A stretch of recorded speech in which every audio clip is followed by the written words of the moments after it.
Hey everyone, welcome to Comics with Bueller. As always, I'm Bueller. Today is episode 140 of the brand new Coffee and Comics show. And as you can see, I'm not alone. I got my good friend Bob here with me. Bob, how's it going today?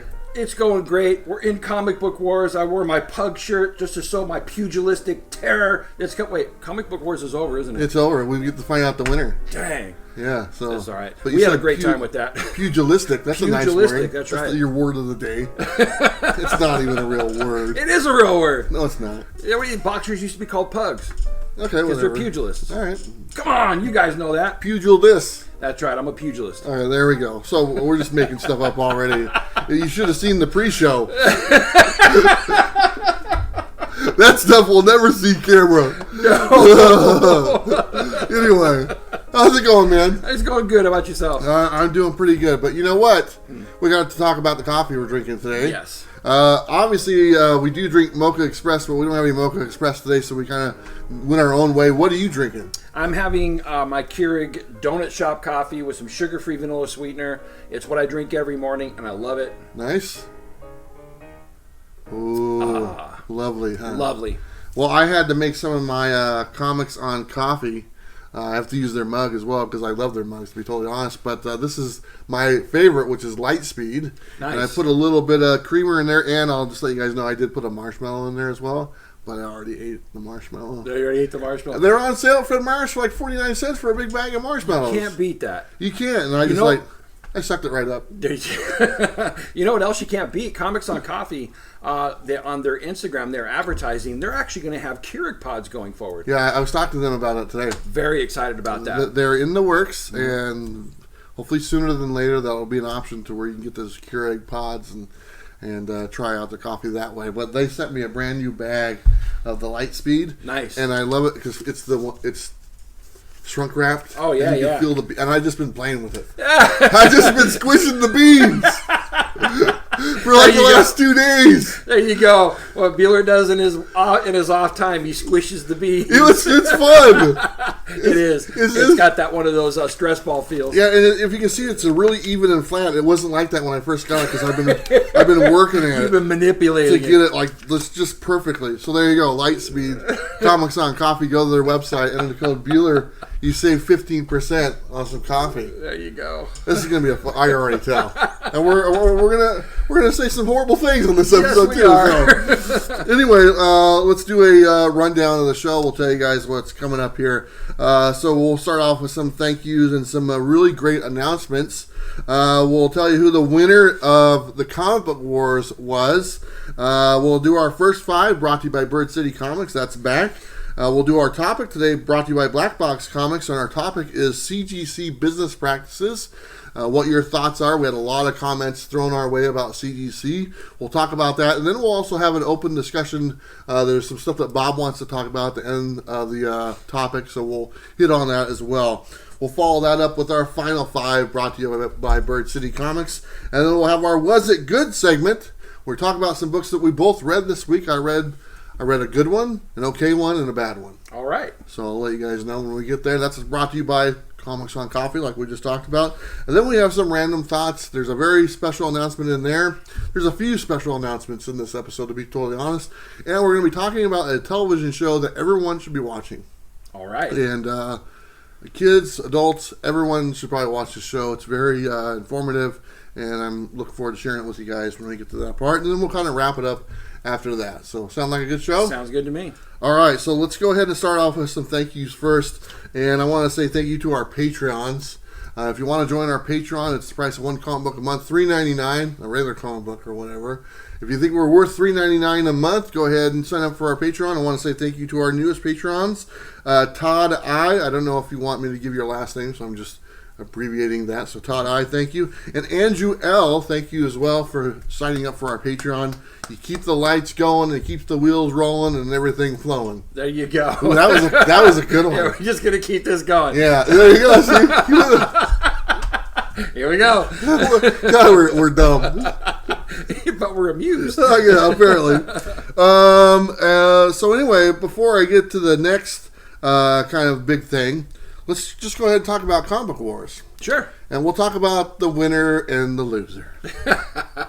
And let me just tell you what the final points were for Comic Book Wars. Thank you so much to everyone who voted. Thank you, everybody. It was a great turnout for all the last 3 weeks, and we had some wonderful books that we got to share with you guys. And honestly, the best part about it was the stories that we got to share with you guys. That's what was more important to us, was the stories. We don't care about the value of the book. And honestly, we really don't care who wins this either. Mm-hmm. We were just looking for something to do to where we could share stories about books that mean something to us. Yeah. And this was a fun opportunity for us to do it and kind of include you guys as well. So let me tell you what the score breakdown was. He's looking at it right there. It's the first time you've seen it, right? You peeked. I can't see it from here. I didn't okay. So the score was 1,663 points to 2,026 points. With the winner and the first time ever Comic Book Wars champion, none other, Bueller. That's right. There we go. Thank you, everyone, so much.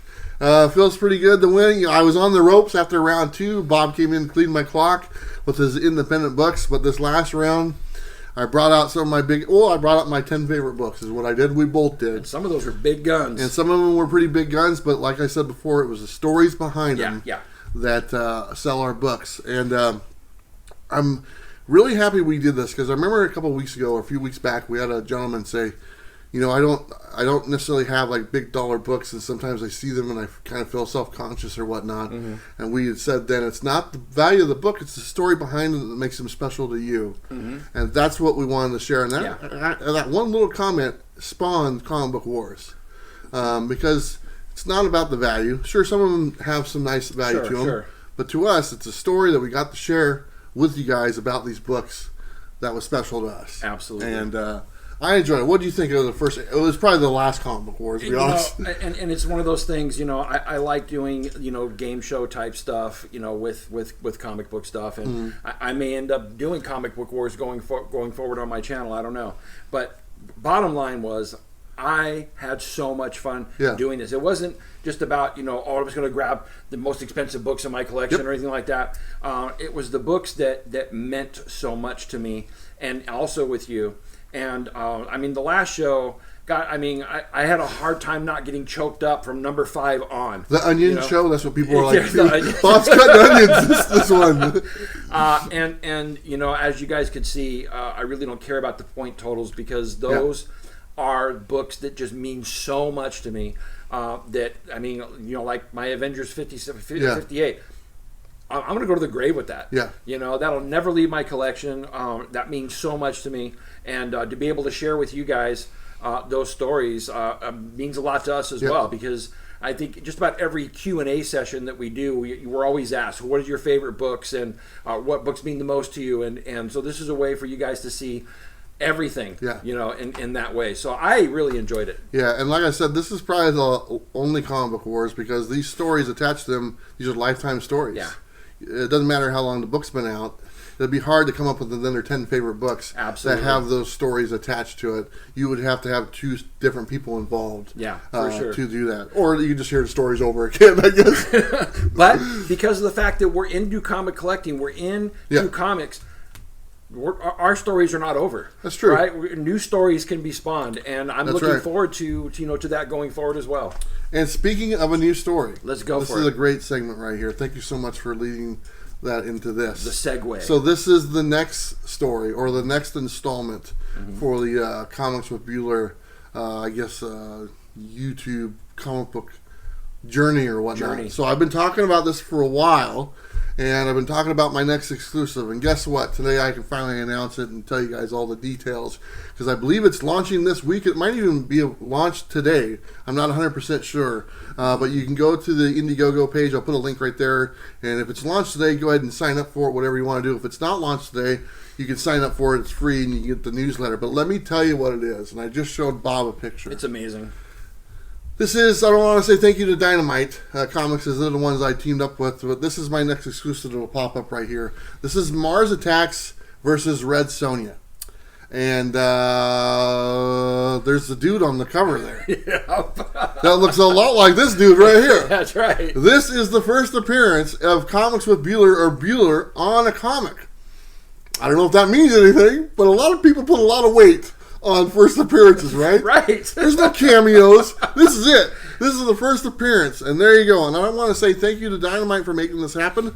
I want to say thank you to the artist, Dan Jurgens, who drew this. And if you're not familiar with Dan Jurgens, I've been talking about a legend, and he is a legend. Yes, Why is he a legend?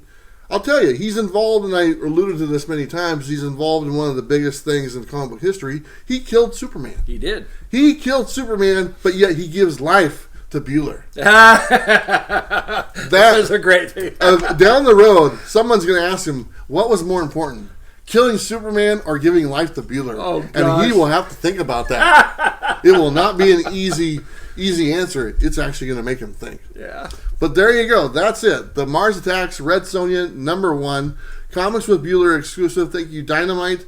As you can see, I'm on the cover, kind of hiding back there behind Red Sonja. This is actually an homage to a certain comic book. I'm curious if you guys know what it is. I'll just tell you, it's an homage to a X-Men title back in the 90s or whatnot. So I'm curious if you guys know what this is an homage to. If you do, let me know in the comments down below. But there you go. It's launched hopefully this week, hopefully today. You can go to that website, sign up for it, buy it. You know what? My goal for this campaign, it's a 30-day campaign. My goal is to beat Gem Mint's first campaign they did for Dynamite. That's the only goal I have. I just want to beat Gem Mint. Okay? Hashtag beat Gem Mint. There you go. Bueller's on the cover. That's the goal. And if we can do that, man, I can't wait to tell them. Right. You know, the whole comic book wars thing, that's a friendly thing. But, man, if I could beat Jim and say, hey, Jim, guess what? Guess what? Right. And the funny thing is, he beat me on that game show that we did with the covers. And he beat me with the Dan Jurgens killing a Superman cover. Oh, no, he did not. All comes back around, Jim. You're going to pay for it, man. This is great. So I it should can't be wait fun. to see this. So we got 30 days of this campaign on Indiegogo. My next Comics with Bueller exclusive, there you go. You can go buy it. There's many different options, different tiers.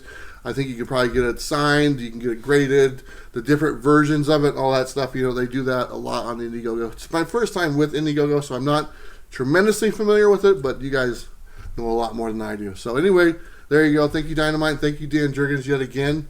I'm pretty excited to see how this goes and to see it in person and hold it. Absolutely. No, it's another great milestone in the life of Comics with Bueller.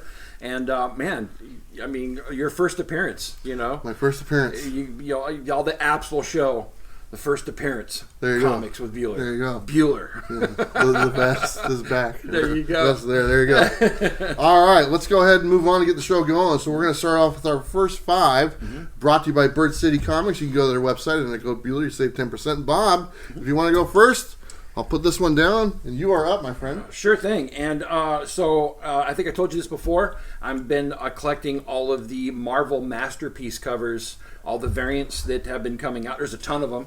And I just love those old Marvel Masterpieces by Joe Jusko. And so I just brought a few of them. Here's the one with Cyclops on it. We're using this one, buddy. Oh. Back in the old school days. Back in the old school days. Okay. Thank God. Yeah, that's all right. So this is the one with a Cyclops on it. And then the next one is, this was the Namor cover. And a lot of these, I have no idea what comic book they're actually coming out of because I'm not collecting a lot of Marvel right now. You just want the covers. I do. That's kind of like my Alex Ross thing. Yeah, exactly. And so this is the Psylocke cover. A lot of X-Men covers here, I'm just realizing. Colossus, which I just love. And then this awesome Captain Britain. So I got a ton of these so far. I just brought a few to show, but that's my first 5. Do you know how many are in that set? I don't know the total number, but it's a lot. I think it's like 30. Wow. Not bad at all. Just a standing order for all of them, right? Exactly. Awesome, man. That's very cool. Yeah, no, I saw them, and you know, somebody alluded to the fact that collecting comics right now, a part of it is almost like collecting cards. Yeah. When you're collecting covers like that, it's like collecting cards. Yeah. Well, here is my first 5, and speaking of collecting covers, I collect all the Spawn covers. I have a standing order to get all the Spawn covers. I don't necessarily mean to get all the number 1s because they are double the price. Right. And they normally is more. But my comic shop, per what I've said, follow through with that, and they put every single Gunslinger cover in my box. There's a bunch of those. There was. So I bought them because, I forgot to mention, say, hey, I only need 1 or 2 of those, and the rest I'll take them all. Mm-hmm. So I'm going to show you some of the Gunslinger covers I got for the Gunslinger Spawn. So here you go. These are all number 1s, and they're all pretty cool. These are my 5 favorite ones. Gunslinger Spawn. Those are awesome. Did you pick this up? I did. I actually, that's another one of the ones that I read this week. And I love the bringing to the fray the Redeemer, which is one of my favorite things in the Spawn universe. And so I'm excited for this title. Yeah, it's pretty cool. So that's my 5 right there. This actually is my favorite cover of the ones. I got 7 of them, and then there's that one he signed, which that's not on my list, obviously. Sure. But anyway, I picked them all up, and going forward, I'll get all they usually do 3 covers, and they're only $2.99. All the Spawn titles are $2.99. King Spawn, regular Spawn, the Scorch or Curse, whatever it is when that comes out, and then this one, Gunslinger. It's all going to be $2.99 after the first issue. So very cool. So that's my first 5, brought to you by Bird City Comics. Like I said before, go to their website, buy some clothes, some hats. There you go. They might have comics there. Maybe. And then enter the code Bueller, you save 10%. That's a great first 5. Yeah. And thank you, Todd McFarlane, for keeping those $2.99 prices. I didn't know for sure if he was going to do it. Mm-hmm. And to see the books coming out now, we're on issue 3 of King Spawn. It's $2.99. Yeah, it's awesome. And they're all thick cardstock covers for all the Spawn titles. So it's just fantastic. So no complaints whatsoever. Let's move on to our topic. Our topic is brought to you by Black Box Comics. You can go to their website under code Bueller10. Save 10% off all their books. They got a bunch of stuff coming out.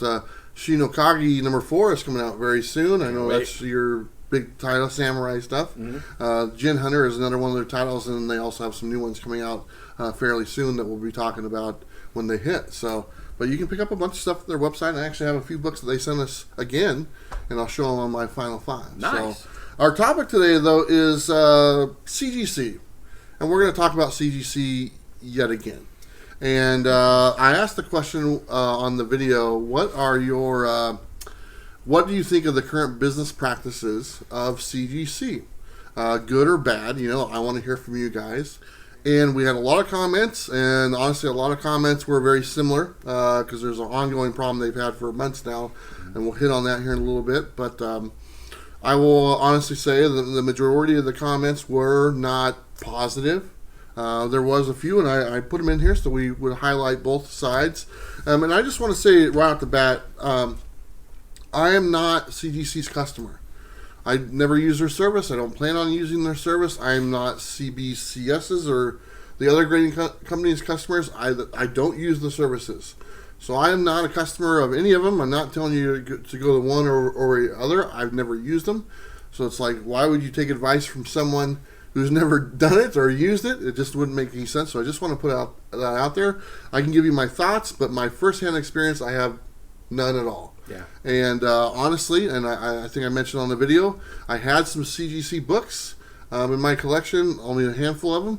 I gave them all away. I only have one left. It's a CBCS one. It was given to me by the Knockout the Knockout book that I did or whatnot from the creators that I did the exclusive, and that's why I have it. Right. The rest of them I don't have in my collection.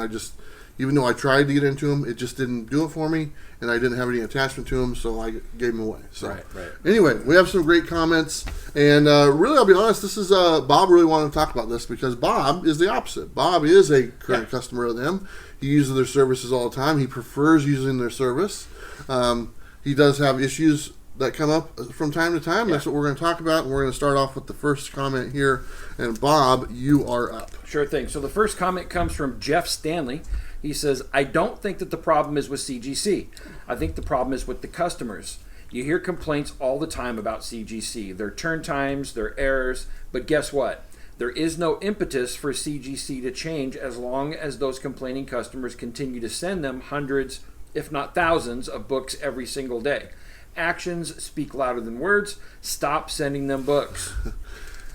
That's one of the things where I come in. I have, from an outsider's view, I see that all the time, and I've mentioned that to you. I see these videos, and I see these people that they're not happy with what they get, or there's a mistake, and but it doesn't stop them. Yeah. They just the next week there's another video with the other stuff they got. Yeah. And a month later, and then they keep on running into the problem, but yet they're still using the service. Now this is a big word. It's almost like an addiction. Obviously, addiction is totally separate. You get into some other things, but so I was trying to think to myself, well, maybe not addiction is too heavy, but it's almost like a gambling thing. Yeah, it is. You know what I mean? Yeah. That's why I compare it to it's gambling because you might lose your money, but you just keep on going back because you never know if you get that one thing and it's just right, then you win your money back and stuff. Yeah. Even though it's wrong, that there's a good chance because the house wins or whatnot. You keep on going back, and that's the thing I can kind of relate it to or whatnot because it is when I see people one after another, the same people. Man, they sent me the wrong book, or this book's in a different case, or they sent me somebody else's book, or it's cracked, or this is the wrong grade, but yet I'll send it back. Yeah. And they'll send it back, and they'll send it back, and they'll do more and stuff. And it's like, why is that? Why does that keep you coming back? It's like if you go to a restaurant, you don't like their food, you're going to go back there? Only if you're really hungry. Exactly, or if there's no other choice. Yeah. Right? So. And I like the way he words this because, with my experience with CGC, it's been a learning experience. Mm-hmm. I'm not going to say that I'm by any stretch of the means an expert. I just came back into collecting, a couple of years ago, and slabbing was one of those things that wasn't happening when I was in the comics before. So I stepped my toe into this arena based on a couple of different things. Number one, I like having the signatures slabbed. And for me, the only reason why I like that is because once it's slabbed and it's graded, there's a level of comfortability, and we had a whole show on that one time. The other thing is that on books that I may be investing into flip, you get a higher price if you get a 9.8 on some of these books, and so me just being a casual collector, I'm in for the little guy because I consider myself one of the little guys. I'm not a professional that does this, for a living. I by no means can say that I, flip comic books for a living. I do make a profit every once in a while. I'm just like the little guy, and I really feel that this trial and error thing that I've gone through has really shown me some things that, don't lend towards people like us, the little guy. And, you mentioned addiction, and I think the reason why you mentioned that is because the definition of insanity or the definition of addiction is doing the same thing over and over again after experiencing the same results. Yeah. And if you keep doing that, that's insanity, or you're addicted. You can't stop. And I would say that, with a lot of the videos that are out there, you see people making money off of these things. Yeah. It's very easy to get the fever and, step into that gambling arena. I don't want to gamble. Yeah. But I really feel like the place that I'm at right now, that's where I'm at. I've gambled, and I've come out on the winning end sometimes. But in the places where I have not come out on the winning end, the longer that I've stayed in it, the longer I've been slowly becoming soured to it. Yeah. And there's a few things that I know inherently that has been happening that we'll get into later. Sure. That just doesn't sit well with me. And so I like the way he puts this. I mean, it does put the impetus on the customer. Actions do speak louder than words. But I don't know if there's enough of the little guys that can weigh against these larger guys that are sending in these huge lots. Yeah. And CGC is making thousands of dollars on these guys. Or when the little guy, he's just going to send in his 4 or 5 books. Maybe he'll have a 25, a book lot. I have one, and in the end, I feel that a lot of people are having the wool pulled over their eyes in some areas. Yeah, that's interesting. When I talk about addiction can be. I talked about the negative experience, and that's kind of what Jeff was referring to in here. Mm-hmm. Addiction could be a positive experience as well. I mean, if you keep sending your books in, you keep on getting good grades and no issues or whatnot, you can become addicted to that. Sure. So not just doing it and getting the same result, but a positive result as well even gets you hooked even more. So absolutely.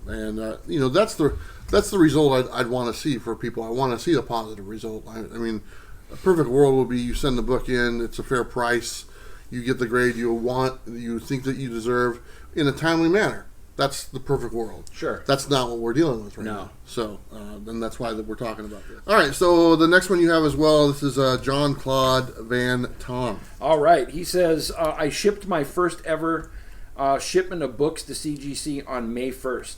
It's nearing Halloween, and my books are still in grading. It's been there for 5 weeks currently. I like the idea of having my books protected and look nice on a wall, but I don't like the speed and the constant signings. It's like every week there's a new celebrity signing. I don't expect Amazon speed on my books, but I also don't want half a year either spent. I understand they're having labor shortages everywhere, but if they slow down on the signings, I think that will help. I will try CBCS next time. So let's hit on the signings on this one. So I just want your, I know what you, well, I know what you mean by people who are actively not like doing the con circuit or whatnot, you know. So let's just take that out of the fray for the people that don't do that. But in general, your thoughts on Mailway signatures? It doesn't appeal to me. Yeah. Only because, you know, when I go to a con and there's going to be one of these creators that I really like there, I want the experience of going up to the table, talking to them, handing them my book, letting them know I appreciate what they do, witnessing that signature for myself. That's part of the experience. It does not appeal to me to send my book off somewhere and just have somebody sign it and send it back. That's kind of like an arbitrary. I guess if my value was in the actual signature, then I can see people doing this, right? You're going to get their book signed. It's going to, again, one of those things that brings the value up in some cases, and then get their book back and then flip it. I understand that. But that's not what I'm into it for. And so it's just not something that appeals to me. I understand it, but it doesn't appeal to me. So the whole reason the signature series kind of came out to where they Mailway signatures was because of the COVID. There was no cons going on. Things were closed. You just didn't have the opportunity to go to cons, get your stuff signed like what you like to do. Okay, fast forward. Let's just say next year, in 2022, the cons are back for the most part. Your comic shops are open. Creators have the opportunity to go to cons, to go to comic shops, do signings, all that stuff. Do you think CGC is like, oh, okay, good, we don't have to do that anymore? They love it. Yeah, they do. Because it's so easy for them to do. Oh, sure. And they get thousands of stuff mailed into them, and they don't have to go anywhere. That's right. So, I mean, the value, unfortunately, I'll be honest with you, by doing that, the value of that signature goes down.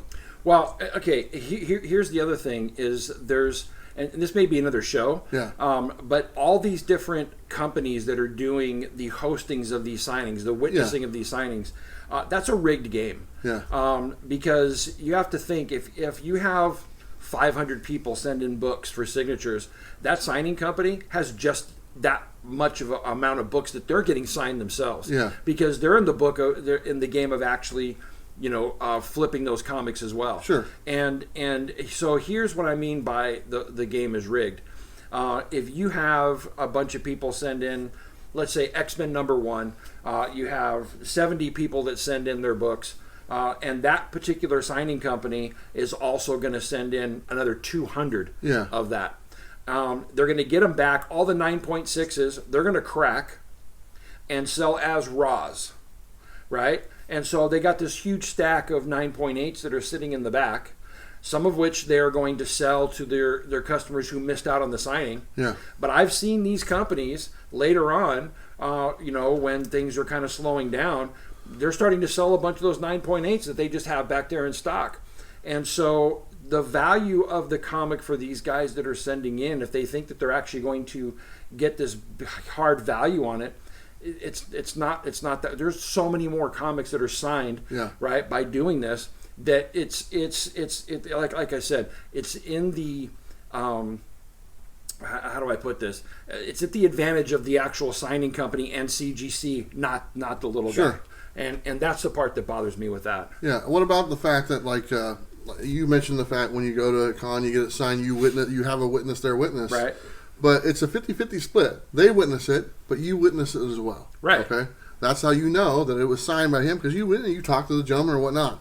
These Mailway signatures, besides a 30-second clip on Instagram, right? Okay, they're telling us that this creator signed 1,000 books. Mm-hmm. Okay, you didn't witness it. Your book, you didn't witness it unless you were one of those people that identified your book during that 30-second clip to know if it was signed or whatnot.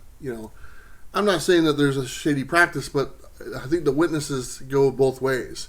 You know what happened because you saw it. Right. You were right there. CGC knows it happens because they saw it. They were right there. They're taking you out of it and just saying, you know what? We saw it. Now, we're the only ones who see it now. Yeah. You don't even get to see it.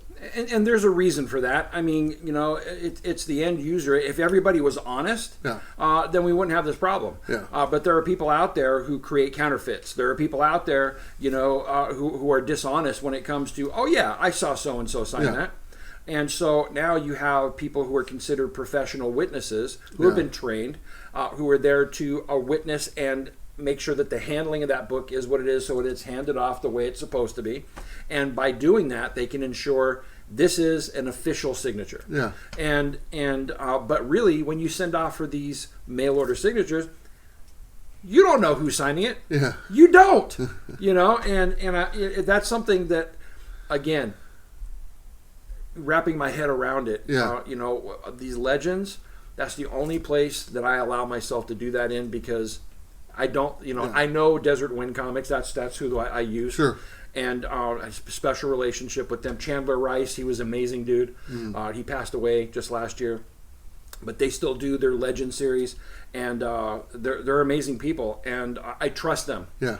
But a lot of people don't have that relationship with them. How do they know? Yeah. And so there again is another gamble. Yeah.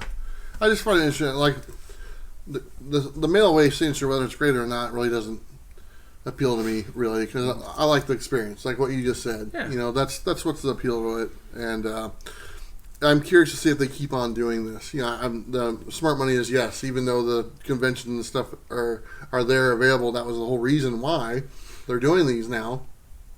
Those creators can go to conventions and sign and do all make money or whatnot. So let's see if they keep on doing it. If not, they'll probably just end up doing more. Right. And more and more and more. So I mean, then it's just a dude in the room signing books. I need a Pepsi. Right, exactly. That's the day. And that really sucks compared to the whole con experience, and even waiting in line, talking to the guy in front of you. Oh yeah, this is why I'm getting signed. And you're getting up there and saying, "Hey Chris, can you sign this for me?" And he goes, "Well, let me tell you about Peter Parker." Give me a break, Chris. Right. But the only signing that I wanted to get in on, and I didn't, was when CGC had Todd McFarlane, because Todd McFarlane doesn't do a lot of signings that are witnessed. Yeah. And that was an opportunity. Yeah. And I missed out on it at the time. But again, there was so much footage of him signing. That's one that I would have trusted a little bit more. That was a huge event. See, for me, I wouldn't want it. I actually go the opposite way, because I wouldn't want my book signed. If it's someone big like that, I want to meet them in person. I mean, maybe I'm looking at it different because I have, and we actually went to a signing, right, and had him sign books and stuff like that. But even a bigger person like that makes me. I don't want someone to give me a book. I want that moment. This is true. I do too, and I've already mentioned that. But again, people will send books in to raise the value of a book to flip. That's one that I would have sent in for a value add. I have Spawn and Batman signed by Frank Miller. It's a 9.8. Yeah. If I have Todd McFarlane sign that, it's a dollar bin book that just went up to $1,100. Yeah. Right, and I would have done that for that. So there's a trade-off back and forth. Sure. All right, I got the next one from William Ferguson. It says, "I have a similar story to what I've seen over and over. I actually mailed my copy of Ultimate Fallout 4 to CGC on December 22nd, 2020. It is now October 27th, 2021. Really, I still haven't got it back yet. Then to top it off, you get no communication from them. I emailed them over a month ago, nothing yet. I understand people are behind. and that you can't always respond to people right away. But really, like honestly, I wouldn't mind it being so late, but keep me informed. Let me know of something. Getting these books pressed and graded is not a cheap venture, so at least let me know something. Any word on how CBCS is doing right now on their end? So this was the main thing, was the wait time. That's a pretty extreme case. When he sent it last year. I just want to say that this is not my experience. Okay. And William, I'll just tell you right now that if it's been sitting there since December of last year, something's wrong. Yeah. And, you know, whenever you send a book into CGC, you get a submission number. And you can email their customer service. I understand you said that you've emailed them, you haven't got a response back. Keep emailing them. They are usually very good at getting right back to the people who are emailing in. See, I heard the opposite reading the comments. Now, I can show you examples of where I've emailed and so I've gotten it sounds a response. like it's on an individual basis. Yeah, absolutely. Okay. And so I would definitely email in, but I mean, it makes it so much easier for them that in the subject line, if you have your submission number and what it is that you're inquiring about, and then in the body of your email, you can list what your problem is. I'll just tell you that. Normal turnaround time right now is about 6 months. Mm-hmm. I turned in books in March 1st, and I just got them back in the just the beginning of October. Yeah. Right, and so if for them to be there from December of last year, that's way beyond the time that they're supposed to be there. So I would say use your submission number, email them. Keep emailing them until you get an answer back, because they are usually pretty good at getting right back out to their customers. I will say that about them. Okay. All right, at least in my experience, and I've got multiple examples of that because I've emailed them multiple times. Yeah, well, that's good to hear. I mean, it's not for William. I feel bad. Yes, I do too. For you, I feel fine. But honestly, this was the biggest thing. 90% of the comments were the wait time, right, and how they've increased, and the no communication is a really frustrating thing. I just had an item that I ordered, and I couldn't get any communication from the company. It was like, come on, guys, let me know where it's at, something and whatnot. It finally just ended up showing up, and no communication for like a month and a half. And it's just no tracking number, no nothing like that. It just showed up in the mail. And so I know what you're talking about. It gets frustrating when you just want to know. Just let me know. Right. Just say, hey, sorry it took so long. We're still working on it. Estimated time is December 2nd or something I can rest assured. At least I have it. Right. At least I know it's there and it's not been sitting there for a year. Yeah. William is in the case to where, like you just said, unfortunately it sounds like maybe something went wrong. Yeah, and if you have a CGC account number and a submission number, you should be able to take that and go look on their website, and it'll show you the status of your book, whether it's been received, whether it's in grading, whether it's being slabbed. It'll tell you where it's at in the process. Yeah. And so make sure that you're using those numbers. If you don't have your account number and your submission number, I would venture to say it's very hard for them to email you back on anything. So use those numbers, keep emailing them. I guarantee you they'll get back to you pretty quickly. Let me ask you a couple questions. I don't know if you can answer this, but do the Signature Series events get priority as far as shipping back to you? No. They don't? No. Okay. They just, it's in line with everything else, and so they receive it per day. Uh-huh. So like if you send all the books that came in on October 10th, they may not receive them until 3 weeks later, but you'll see that.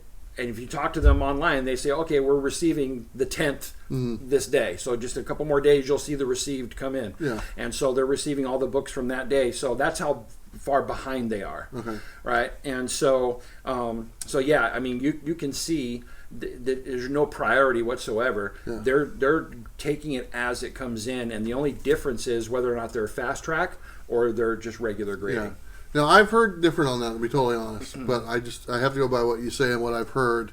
I want to hear from you guys. Is that something you've noticed? Is it the same response time from Signature Series events as it is just regular submitting a book? You mentioned the fast track. We actually hit on that a while back in a practice that was very shady in my book. And when you pay for fast track, you're supposed to get it back within a couple weeks or something like that. But something they do, they'll receive the book and they'll have it.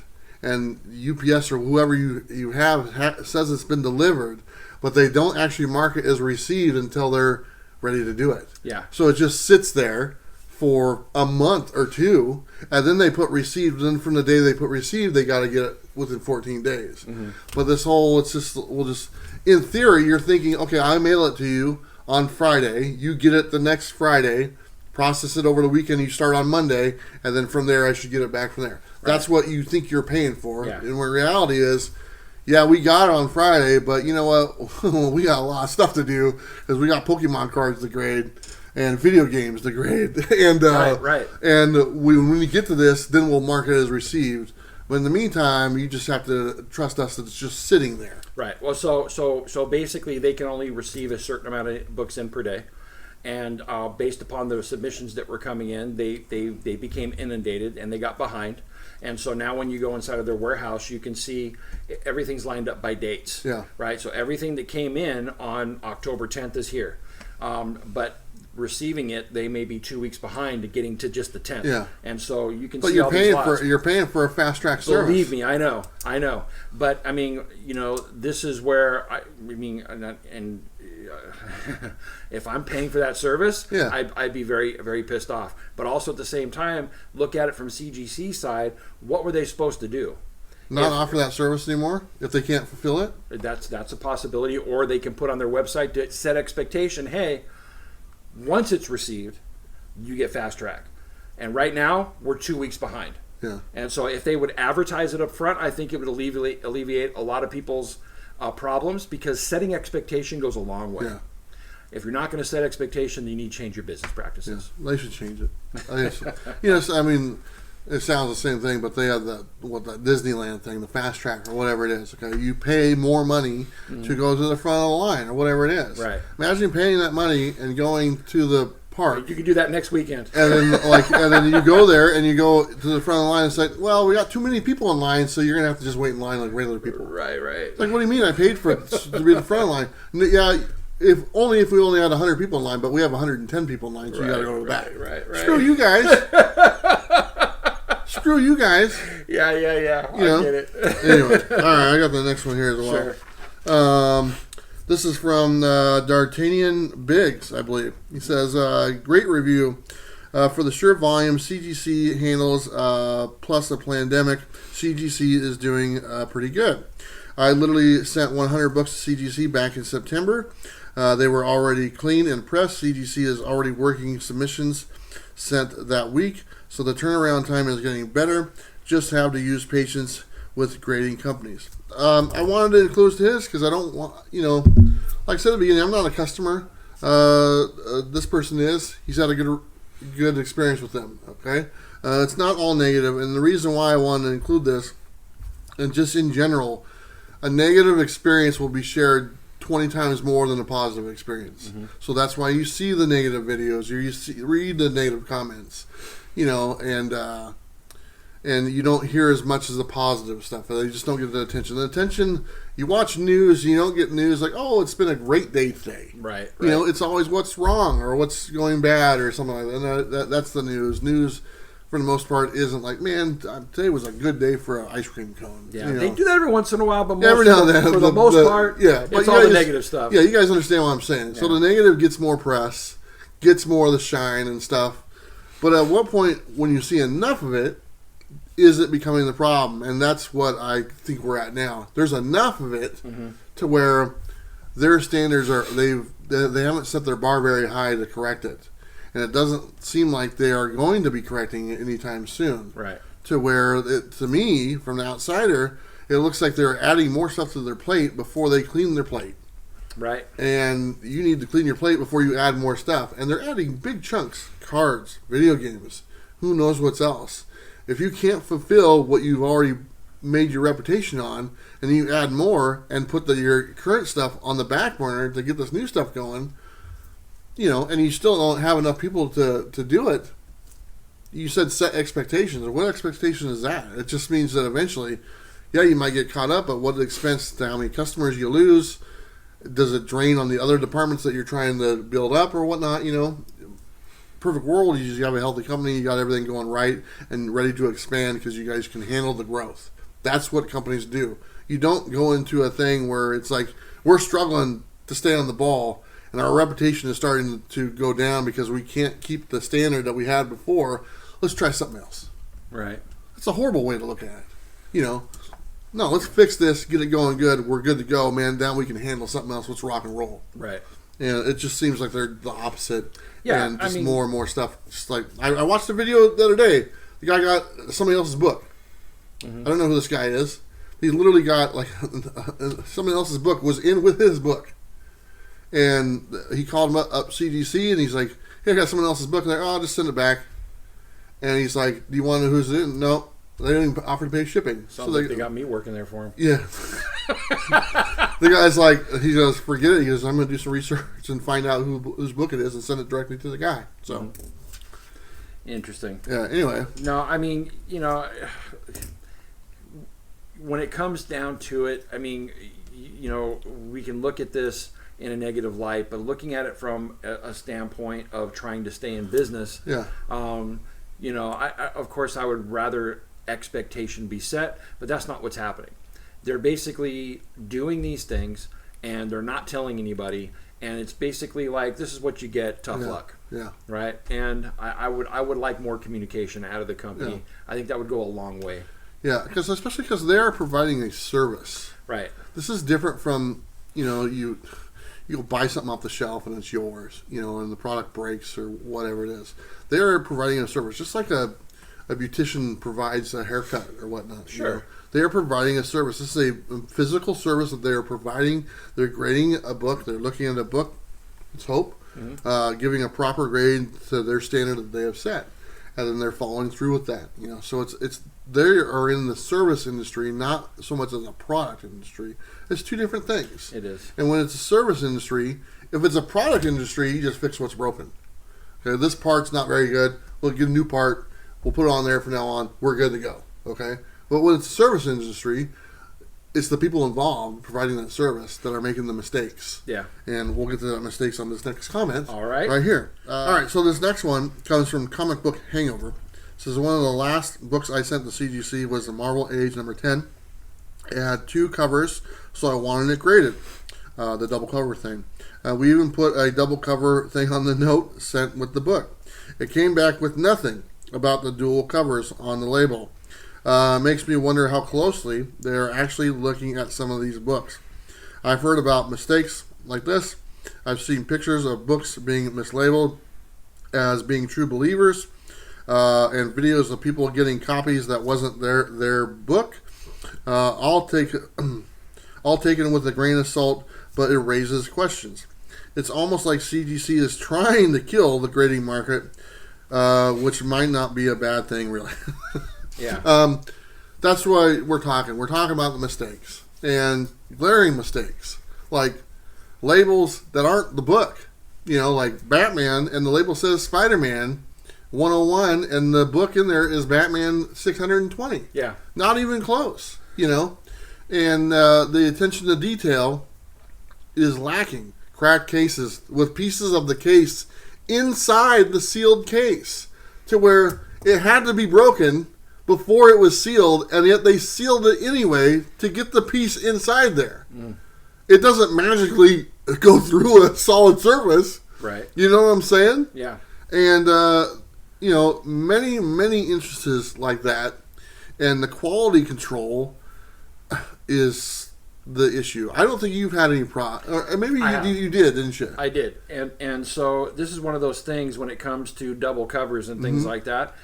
You know, people think that every error is going to, you know, garner some type of special treatment. Yeah. And that's not the case with CGC. Yeah. If it's a key book and it's got multiple covers of the same cover. In other words, the very first cover is the very same for 3 covers down.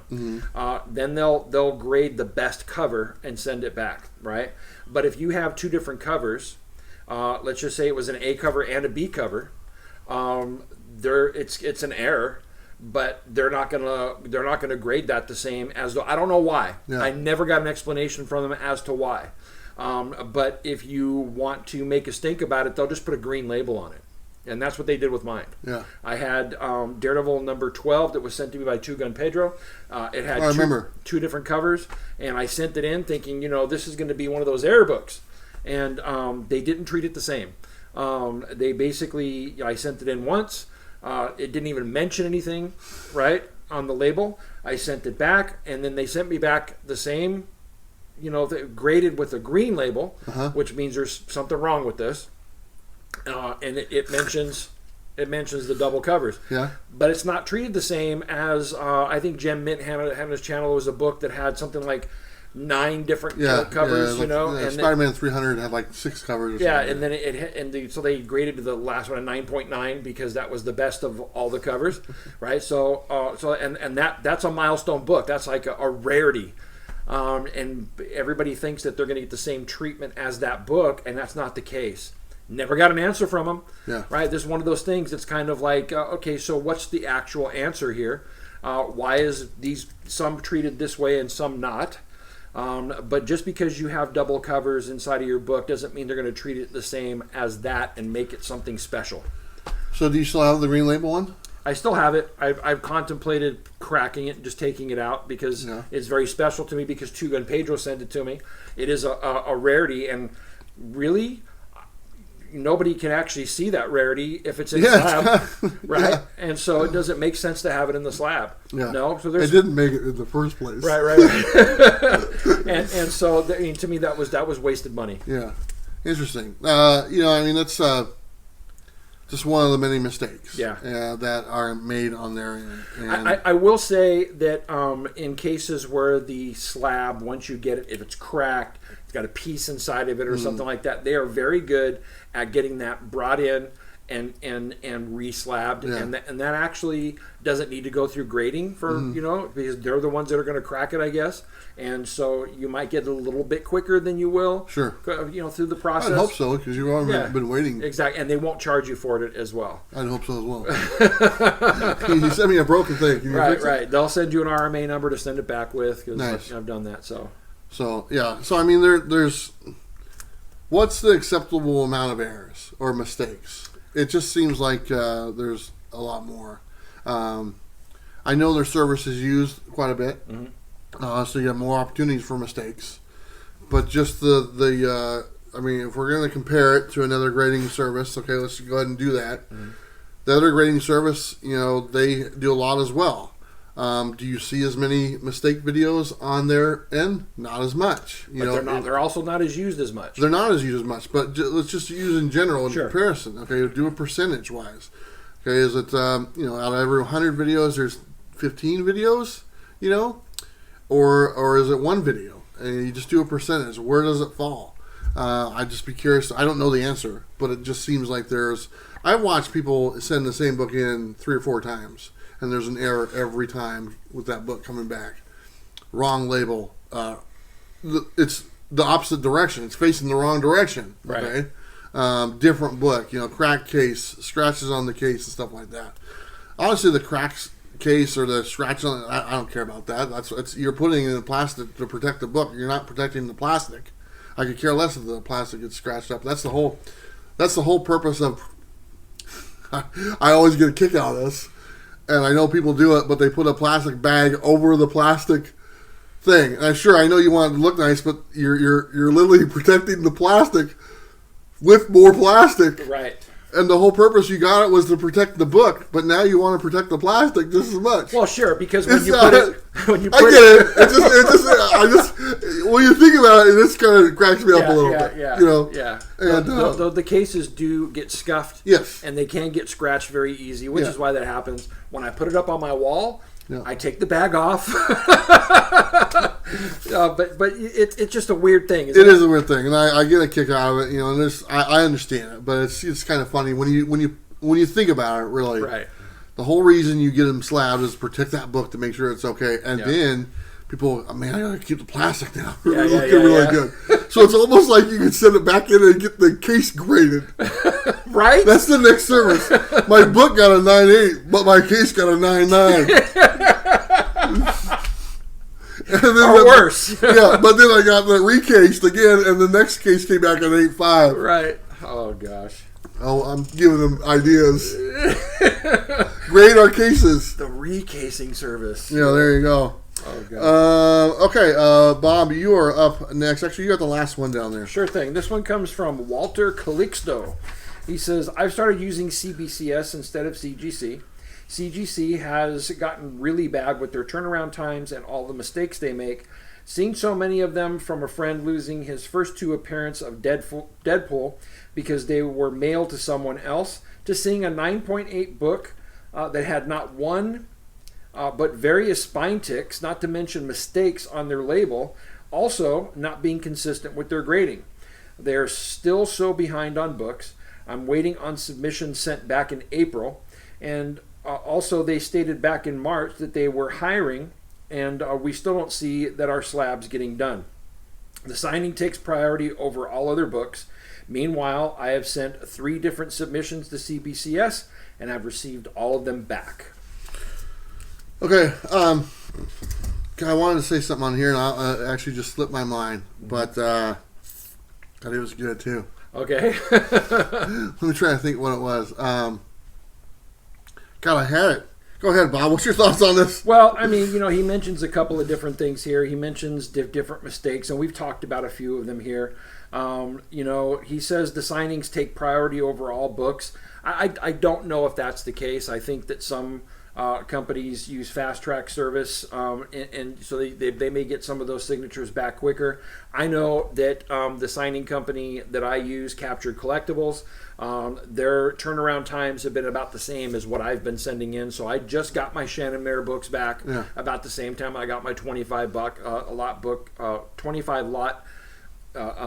submission back. Yeah. And so I wouldn't say that signatures take priority. That's not been my experience. It may feel like that, sure, but it's not been my experience. But CBCS, I don't have experience with them. I can't say that they're better. Yeah. I know that I don't like their label, and that's a selling point for me. Sure. Because if I'm going to display it, I want it to be displayed nice, and to me that looks like a subpar, like just generic label. Yeah. It'd be kind of like taking a great bottle of Sierra Nevada and then slapping a label on it just as beer. Yeah. And I mean that's what it's like for me. And but also at the same time, CBCS, they are a grading company. They're going to have their own subset of problems. I haven't heard as much, but I'd like to hear more from people. So if you have, experiences with CBCS, positive or negative, I'd love to hear those. Because of the fact that eventually that may be the way that I go for getting slabbed. But I don't know if I'm going to be slabbing books going forward. I really don't. So you just helped me remember by saying that. So we did a video a while back with Steve Borak. Not that one. Oh, okay. But we did do that one. Yeah. It was a great video. Go check it out. But no, we did a video a while back. It was called "Why Are Our Comics Disappearing?" And we were talking about the fact that books weren't showing up at comic shops, and our pull list wasn't being filled. Is this a problem? And we posed this question, and the huge response, which I didn't anticipate, was this was not like a local problem. This was a problem all over, and everyone was running into this issue. Okay. But a lot of these people just don't have an outlet to share it, okay? Besides the local shop where I didn't get my books, or they were damaged or whatnot, okay? That same instance can be this thing as well. We're asking people right now, like, hey, are you having problems with your grading company, whether it be CBCS or CGC? Maybe people just don't have an opportunity to share it because they don't have an outlet or whatnot, and maybe the problem that we're talking about right now is even bigger than what it is. That is possible. And if it is, that's horrible, because that just kind of crossed my mind. What a subject that we thought about with that one thing that we did turned out to be a lot bigger problem than what we anticipated it was. Sure. Maybe this is the same thing. I mean, maybe even though there's not everyone does a YouTube, not everyone jumps on Facebook and complains or whatnot. Some people just, it is what it is. I'm not going to use it no more. And they just turn the page and go. And that's pretty much what I do, to be honest. And but maybe this is an even bigger problem. Maybe this is happening like a huge percentage of the for submissions. Maybe it's a bigger problem for CBCS or CGC or both of them. Like you said, I mean, you're not a fan of CBCS. You don't like the label. That's your hang up and stuff. That's a lot of people's hang up for them. I've even told them, I said, change your label. It's such a... I understand, they explained to us why they don't. I don't agree with it. I think they're making a mistake. They are. And I think they need to. I saw their point, but that doesn't mean I agree with it. And I don't use their service anyway, but I'm just saying most people's hang-up is their label. Just fix it. Yeah. Just do something different. But, I mean, just think about if this problem is even bigger than what we're being led on to. Sure. And there's really no way of knowing unless people just speak up about it. Yeah, you know, which is why we're doing this. I mean, I mentioned to you about some things, and we'll get into that. But you know, there's things that are going on that make me question what's happening. You know, one of the things that's another selling point for me for CBCS is that once you get a book slab, that slab is guaranteed for life. CGC, they're not. Yeah. You have to get them reslabbed after a certain period of time. Yeah. I don't know of anybody out there who's doing that, but supposedly they're not supposed to last for life. Yeah. And that's another selling point that I think CBCS is superior on. Yeah. But that label. You know, like, I get it. You know, I totally understand. I see the differences between the two, and I would definitely prefer one over the other if I use the service. But I'll be honest, even though I like the label, I mean, if I were to get one, I'd feel more comfortable sending my book to CBCS. And I'd be okay with the label. But I do think the label is better on the CGC. Yeah. I just think the other stuff is not. Yeah. Anyway, let's get into a couple of things that you wanted to hit on. Yeah. I mean, you wanted to talk about certain different practices. And this is kind of open the forum. This doesn't have to do with the comments. Thank you for everyone who commented. We got all those. But these are the reason why we're talking about this, because Bob had some questions. I kind of hoped that somebody would have brought some of these up, and but a couple of weeks ago, it was mentioned on the show that why do I get a book graded only to have it cracked again? Yeah. Why would I spend the money to have it sent in twice? And I was kind of caught off guard because I've been doing this, and I wasn't really prepared to answer, but there is a reason for that. Yeah. And a couple of years ago when I was at Rose City, I had a chance to talk to some of the CGC guys, just off the record, and it was mentioned that when you send in a book that's been cracked, especially when it comes to a witness signature, they send your original label in with the book to show what the serial number was, so that they can change that particular book to show that it's got a signature on it. But it was mentioned to me that when it comes to the actual grading of the book, the graders, if they see that 9.8 label, they don't look at it as hard as other books. Yeah. And so I'm kind of hedging my bet to get a 9.8. If I want the nicest book possible, and if I have a 9.8 and I can take that to get it signed, then I have a pretty good chance of getting it back in 9.8 and not having to worry about, did it get damaged in the cracking process, or did it not get graded right the first time, which is my second subject. Yeah. And so I'm kind of hedging my bets to get that 9.8 back, which I like having the 9.8. Doesn't necessarily mean I have to have it on every book, but I want it to be the highest grade possible. And so there are a couple of books that I've got lined up that are 9.8s that are set aside specifically for getting signatures on, and I've kind of hedged my bet that it's going to come back in 9.8 by doing this. And so, but when it comes to the practice of grading, that's not supposed to be the case. They're supposed to treat every book the same, right? And so to me, even though I'm taking advantage of this, it's kind of a shady thing. Yeah. And that was one of the things that I wanted to bring up, and I got another one I think is even more major than that. Yeah. Well, you explained it. I still don't understand why you do it. You've explained it to me a couple times. Right. And I don't understand it just because I don't understand the appeal. Right. To be totally honest. Yeah. And, so that's I'm biased on the matter, but I don't know.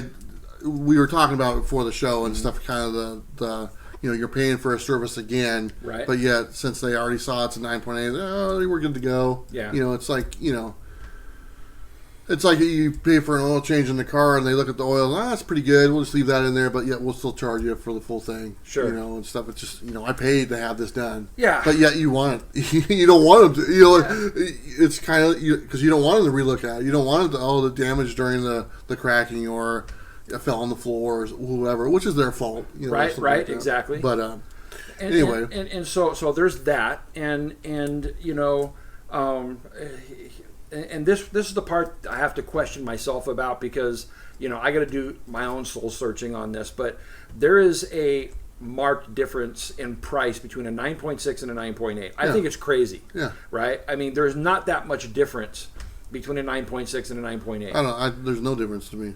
But you know, when it comes to the price on that book out there, there's a huge disparity. Between a 9.6 and a 9.4, there's not that much price difference. So why the huge price difference? Between, right?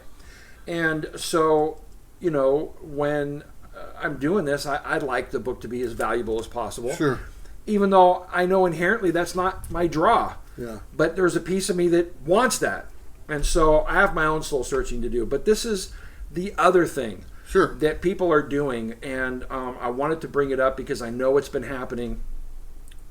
There are a lot of guys out there who flip books big time. Sure. Right? And they come across books like, let's just say, New Mutants 98, first appearance of Deadpool. And there's a huge difference between a 9.6 and a 9.8. These guys kind of know they're buying up all those 9.6s from people because they know that they can resubmit that, and there's a good chance it might come back in 9.8. Yeah. And because of that, the price difference between the 9.6 and a 9.8 is enough for them to justify sending it in maybe 2 or 3 times. Sure. Because, hoping you get someone on a good day. Exactly. Yeah. And so if that's the case, then can we really trust CGC with their grading? I know there's a human element. You can't get around that. Yeah, there's not. Unfortunately, that's the case you run into. Right. But a 9.6 on one day should still be a 9.6 the next. Yeah. And then when you see books like the last comment was talking about, where it's got spine ticks and they still give it a 9.8. Yeah. I've had books that have the slightest, right, little tiny thing on it, and they'll give it a 9.6, right? And a spine tick would be a huge flag. Yeah. And there are books that I don't even have that they've given it a 9.6. Yeah. And so, you know, the practice of some people, because of the disparity between the price between a 9.6 and a 9.8, people are actually resubmitting their book, and they get that 9.6 back. They do, because they got the money, because they do this constantly. Yeah. And they know that if they flip the 9.8, it'll cancel out all the cost that they put out on getting the book rated multiple times. This is happening. They'll send it back in again. Right. Until they get the 9.8. Until they get the 9.8. And you know what? To me, that hurts the little guy. Yeah. Because the little guy doesn't have the money to keep sending it back in. Yeah. Right. And there's companies out there that are doing the same thing, like I talked about with the signature companies. Right. They put out all these books into CGC. When they get them back, they crack the 9.6s, but they sell them as raws on eBay. Right. Knowing that people want to buy them. They'll buy it as a raw, but they'll never get the 9.8 off of it, unless they're one of those people that want to keep sending it back in. But on a modern book, in most cases, you're not going to do that. Yeah. So there's this whole thing that people are taking advantage of, and I think, again, it hurts the little guy more than it hurts the high-end people. The high-end people are ones that are constantly churning these things out. Because of CGC's practices, this is a loophole that people are taking advantage of that I don't think should be there. Yeah. And so, let me ask you: do you think the grading standard should be lowered or higher? I think the grading standard should be standardized as such, so that you don't have that much ambiguity. Yeah. A spine tick should definitely not have a 9.8 on it, right? And poor spine ticks, huh? Poor spine. I know I have poor spine. They're just there. I know they are, right? But or the other thing is that so maybe the grading practice is different, but also that price disparity between a 9.8 and 9.6 shouldn't be as great as it is, right? Because it's not that much of a difference. I don't think there should be that huge of a difference, right? Especially when in theory, there's 2 more grades above a 9.8. Right. There's a 9.9 and a 10. Exactly. And so it's just one of those things that has started to really bother me. Yeah. And there's some videos out there that people are starting to talk about this. But this has been going on for the last couple of years this way. And so it's just, it makes me question a lot of what I've been doing. I go the opposite direction. I'd try to get a lower grade. I'd be like, I'm going to send this in. You're different, right? I'm going to send this in until I get an 8.5. Right. It started out at 9.8, but I sent it in 10 times by the time I got it back. This one's got character. 8.5, baby. I love it. People are like, what's wrong with that dude? Yeah. But, since coming into collecting, I've done this whole trial and error thing with CGC. And the more I've gotten, the deeper I've gotten into it, I've changed this way, I've changed that way. I love the Rogue Trader. The Rogue Trader has helped me out immensely on to get some of these good grades. But also at the same time, I can't trust that even the best books are going to get the right grade. And I can't trust that, also the other part that sits wrong is that if I get a book that's hot now and I want it slabbed now, I'm going to wait 6 months, and 6 months later that book will grow cold, and then I just lost out on that, slab. This is funny that you bring that up because you've said that to me quite a bit, but yet you don't sell a lot of books, but you use that excuse quite a bit. Right. Well, what do you expect? We always talk about the books going down anyway after a few months. I sell more than you think I do. Oh, really? Yeah. She's got a secret store out there. You hear about. Are you hiding something from me, Bob? No, I'm not hiding anything from you. Bob's the hider. He's got some secret website out there. I just don't talk about every book that I sell. To me? We're friends, Bob. Okay, yeah. Okay. Hey, can you tell me what was in that Bueller box that you sent last week? Sure, nothing. I didn't send one.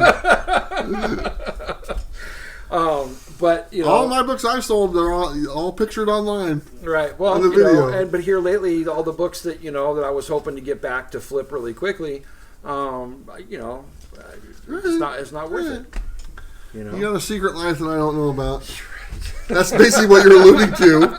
That's basically what you just said. All right, it is what it is. So, anyway, that's our topic for today. Yeah. About the grading companies. Like I said at the beginning, I'm not their customer. Don't really listen to me. I don't have any experience. Use whoever you want. Hopefully you have a good experience, and that's what we want to find out. Hopefully their standards get better, and you don't hear the problems that you have, and they still provide a good service.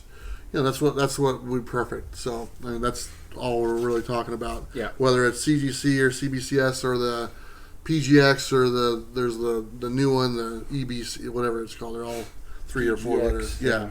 Anyway, but that was fun. It's interesting talking about that. I always like hearing what Bob has to say because I know he uses it quite a bit. It's something that he really enjoys doing or whatnot. And so for the most part, you've had a positive experience for him. I have, but now with some of the things that's been happening lately, I'm sending in a lot less books, and I don't know how much I will be going forward. All right. Come on, CGC. You don't want to lose this guy. All right, let's go ahead and switch gears and go to our final 5. Brought to you by Bird City Comics. Like I said before, I'll say it again. And in the code Bueller, you save 10% on clothing and comics. All right, you can go first again, my friend. All right. So I brought just a smattering of stuff. Here's Tales to Astonish number 97. We got the Hulk going against the Living Lightning on that cover. We got Captain America number 234, one of my favorite Cap covers with Daredevil on it. Then we got Tales of Suspense with Iron Man and Captain America, and there's an early appearance of the Mandarin. We got Fantastic Four number 89. Of course, they got that old school Mole Man action. Nice. And then Tales of Suspense number 87. Another Mole Man on the cover. So there's my final 5. That's some nice looking good old goodness. You think so? I like it, buddy. I like that too. I like it. All right. I got some new goodness here. All right. For my final 5. So I'm going to start off with King Spawn number 3. The disturbing cover there with the ice cream dude. Yeah. I can't remember the guy. I always forget his name. I do too. But I just read it like last night and stuff. So anyway, you guys know who that is. Kincaid. There Yeah. we go. Then we have some more Spawn. This is number 323, the most current issue. Right there. That's the A cover, I believe. And these next books were sent to us by Black Box Comics. Thank you so much, Black Box. This is Psycho List number 1.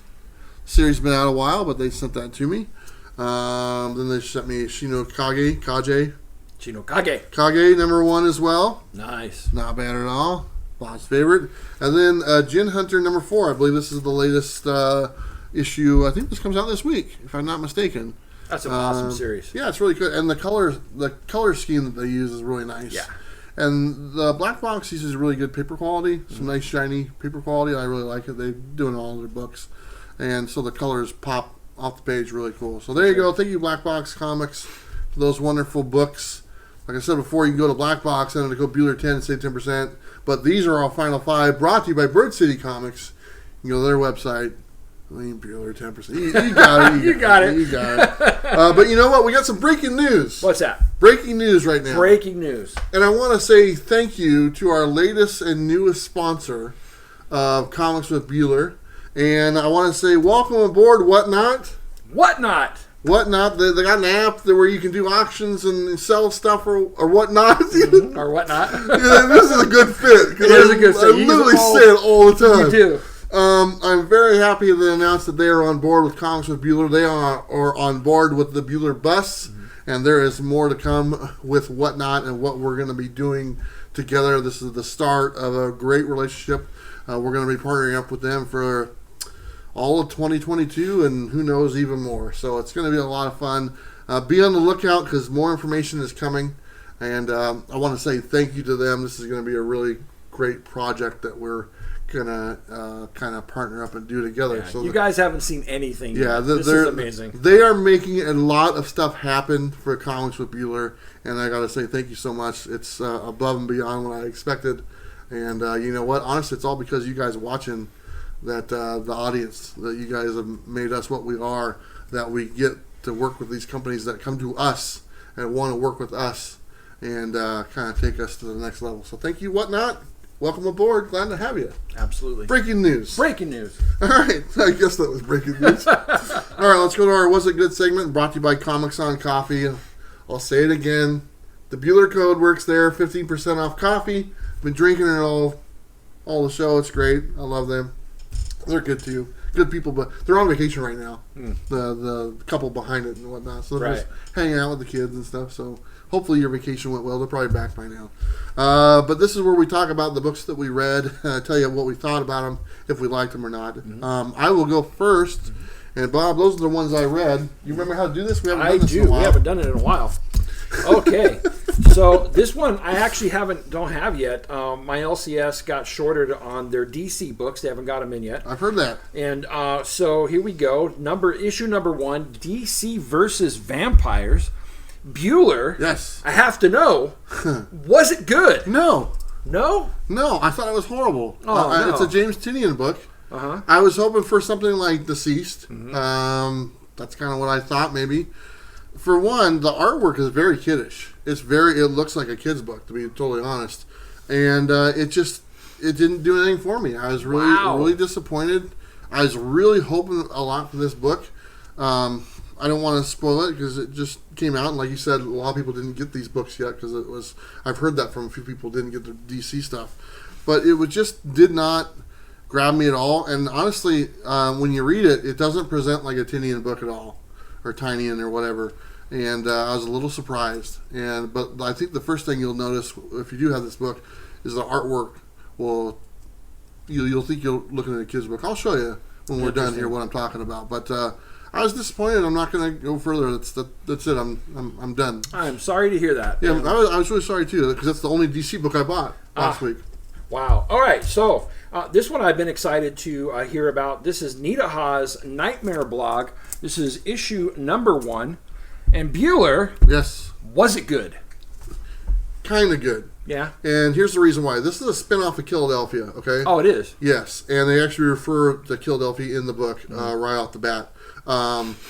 You need to read Philadelphia to know kind of what's going on in this book. I am not up to date on Philadelphia, so I was a little lost. Okay. But I could see if I was in the Philadelphia, I would really enjoy this book much more. Okay. Just because it was hard for me to follow along, and they were referencing stuff I didn't know what they were referring to. But if you take that out and take it for what it is, I thought it was decent. I thought it was a pretty good book. It's a horror book. It's got monsters, and the artwork is really grainy, and I like that. It fits the style. But you do need to read Philadelphia, at least some part of it, and be familiar with that universe, because this is part of that universe, just a different town, and it would really help you out a lot. So I did like the book, but I would have liked it more if I was on Philadelphia. Sure. So, there you go. All right. Okay. Well, very cool. All right, then the last one, and I know this is one that you look forward to. We got King Spawn number 3. Yes. And Bueller. Yeah. From the Todd Father. Yeah. Was it good? It was fantastic. Was it? Yeah. It was. I'll tell you, man. This book is brutal. Because he goes up against. Is it Ryan Kincaid? Kincaid. Is it the first name Ryan? I don't remember. I don't remember for sure either. Anyway, the ice cream dude that was taking the children or whatnot. So he confronts him. I'm going to spoil this a little bit. Sorry, guys, but I just have to talk about it because it's so cool.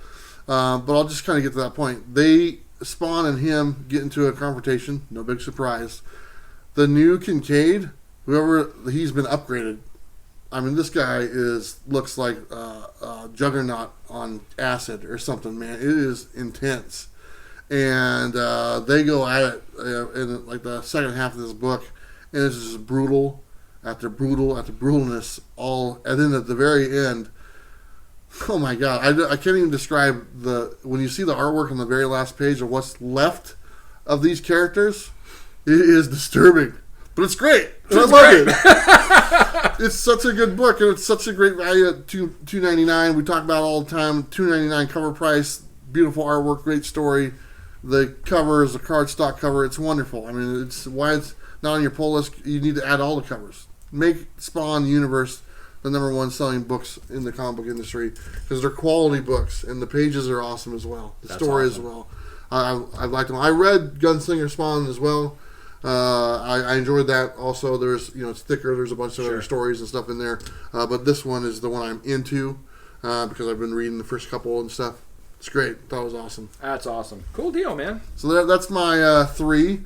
So I don't have Bob doesn't have his book, so we're just going to put a digital image up here. But I got them listed. Mm-hmm. Okay, Bob. Here we go.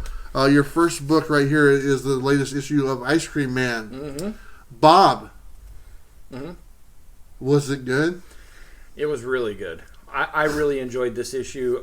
It's kind of gimmicky because you're supposed to read it kind of sideways, and so it flips down. And and it had to do with this family tree and understanding, going through how life affects you and how your family before you affects you.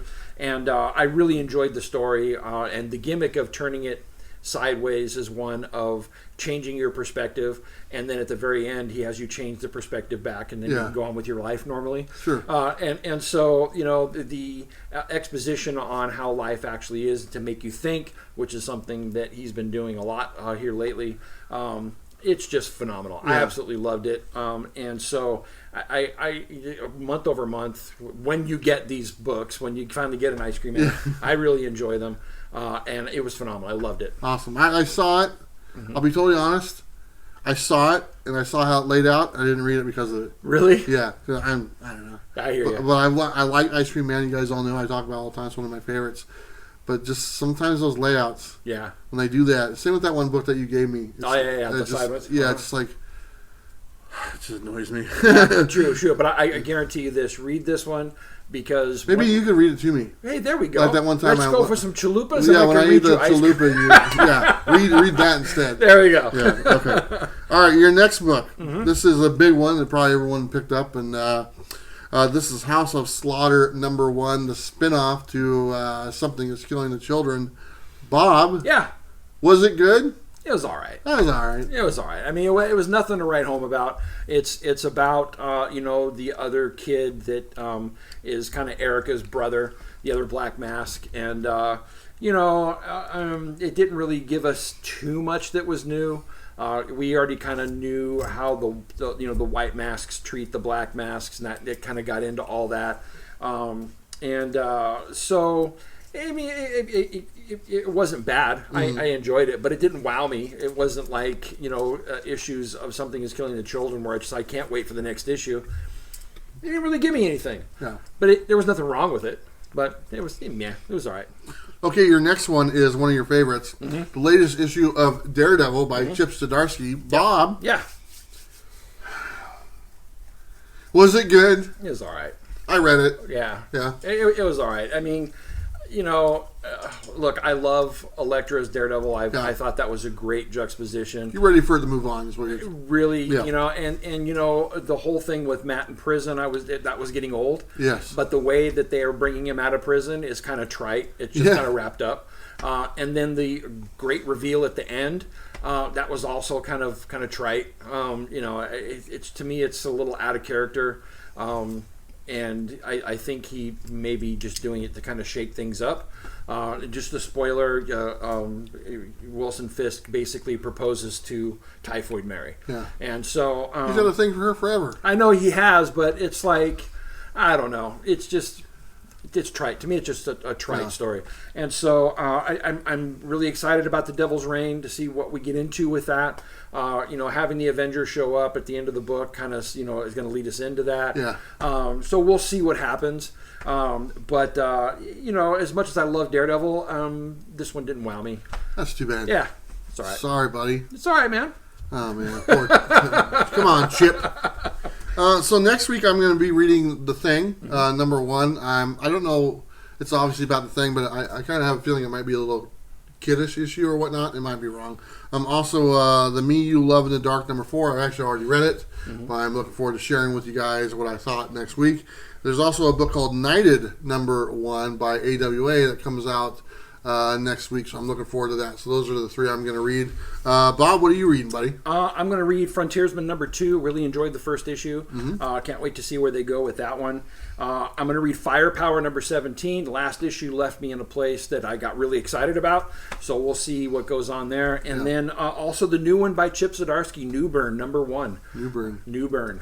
Anything to do with Stillwater at all? No, I don't know. That I don't know. I don't know. Maybe. Maybe because he does that one still. He does that one still. Seems like that one hasn't come out in a while. Yeah, that's true. I don't think we've seen an issue of that lately. Chip. Who knows? Come on, Chip. What are you doing, man? I've been so out of touch lately. Subpart Daredevil and Stillwater is like nowhere to be found. Poor Chip. Anyway, those are the ones we're going to be reading. Those are the ones we read. I want to say thank you again to Comics on Coffee for sponsoring the Was It Good segment. Go to their website, enter the code Bueller. You save 10%. We're going to go ahead and move on to our random thoughts brought to you by you, the Patreons of the channel, and also Scout Comics, because we don't have the mystery box segment anymore because we haven't had any sent to us. So we're just going to throw Scout Comics in there as well. Go to their website, enter the code Bueller, save 10%. Okay, I want to talk about this show. And it's on Hulu, and lately I've been really watching Hulu shows. You have been? I don't know what it is, but it's because the one show on Netflix I was looking forward to, and it came out, and it wasn't very good. I was like, damn it. So anyway, but it's called Dope Stick. Dope Stick? Yes, and it's about... That's a dope stick, bro. Yeah, it's about... it's not a good thing. It's about the opioid epidemic that hit in the 90s or 2000s or whatnot, and it's pretty much based on true events that happened. And the main character, or one of the main characters, is Michael Keaton. He plays a doctor. And then you have this big pharmacy company that has these opioids that they market and bring it to the market and stuff. And they're really addictive. And they lie about how addictive it is. And they're really shady, obviously. And they have all their pharmaceutical reps pushing this drug, and they're not being honest about it, and it causes a huge epidemic problem. Many people get addicted. Many people die.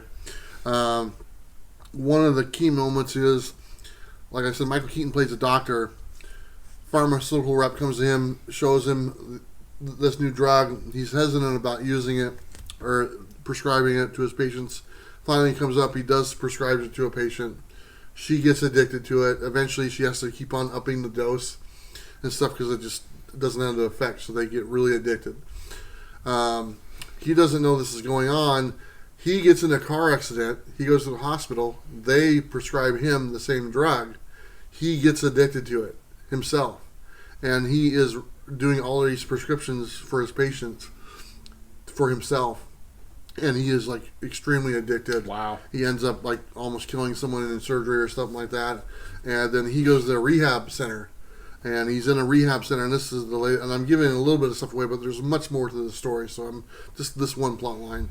But like the pharmaceutical rep that introduced him to this is starting to have a conscience and feels really bad what's happening to people, and he goes and visits him in the rehab center, he's like, I had no idea, I just got addicted to the money that we were making and stuff. And he goes, this is really bad. He goes, if I can make it up to you, I'm sorry and stuff. And the doctor's like, I'm not here. He goes, I appreciate you coming here to visit me. He goes, that's not why I asked you to come here. He goes, I asked you to come here to see if you can get me some pills. Gosh. And it was like, and he's just like, the pharmaceutical rep's like, I can't believe it. I can't, this really is that bad. Mm-hmm. And so it's really a interesting show to watch. There's 5 episodes in. I think it's a 10-episode series. They're about an hour long. But it's a very painful show to watch, but it's worth watching to see the effects that it had on communities that were ravaged by this, and there still are. And there's been, since this all taking place, there's been lawsuits and bankruptcies and all sorts of different things. Yeah. And so it's a different world now, but just in general, it's definitely worth watching and just kind of like, wow, I didn't realize that. Yeah.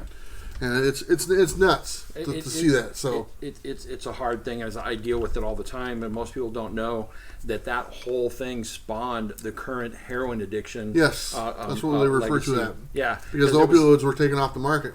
Well, so not only taken off the market, but a lot of people started with prescriptions. Mm-hmm. Then they started trying to buy those drugs on the street, which you're paying $1 a milligram. So you're paying an enormous amount of money for these on the street. Yeah. And then you finally get to the end of your rope and you don't have the money to buy that, and heroin's so cheap. Yeah. That's how people got into heroin. And I've had to deal with so many people, doing addiction counseling that went through that gambit. They started with prescription drugs.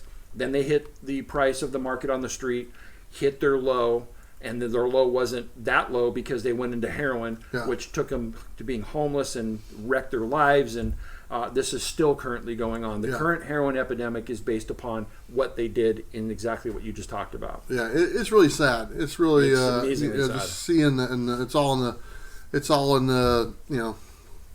about making money. It's all what it meant to the pharmaceutical company and the family. Yeah, it's all about just making the billions of dollars and not caring the effect of what it did to cities and communities and stuff like that. They could care less. Anyway, Dope Stick on Hulu. They come out with a new episode every Tuesday night at 9:00. There are 5 episodes in. Check it out. Michael Heaton does a great job. Yeah, of course. And the other people in the cast are amazing as well. Bob hasn't really watched any shows this week. Work has been horrible. He read some comics, which was great. I was really happy. He's like, I didn't read. He goes, I didn't watch anything. But I read these. I was like, that's awesome, buddy. So I like to hear that. So, but there's another thing I want to say. This Friday night, we're doing an auction here on this channel. I have a guest from Nick from Dynamite Comics and maybe someone else as well. But I'm gonna be hosting an auction with their stuff. And I have some pictures that'll pop up here of some of the books that we'll be auctioning off.